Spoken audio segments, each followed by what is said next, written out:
If you've replaced your brake pads on a 2020 Silverado, it's important to reset the brakes life monitor so your vehicle accurately tracks pad usage.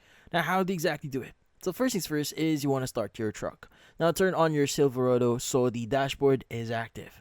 Now from then on, you want to access the brake life menu. Now use the arrow buttons on the steering wheel to navigate to the brake life monitor on your dashboard display. Now, press the middle OK button located on the steering wheel here to open the menu. Now, also, if prompted, you want to choose whether you replace the front or rear pads here. Scroll to the appropriate option and press the OK button again. Now, from then on, just confirm the reset. Now, select the reset option for the brake pads you've replaced.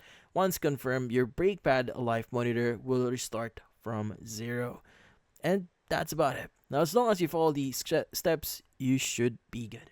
So, hopefully this video was able to help you like and subscribe to our channel. Thank you for watching.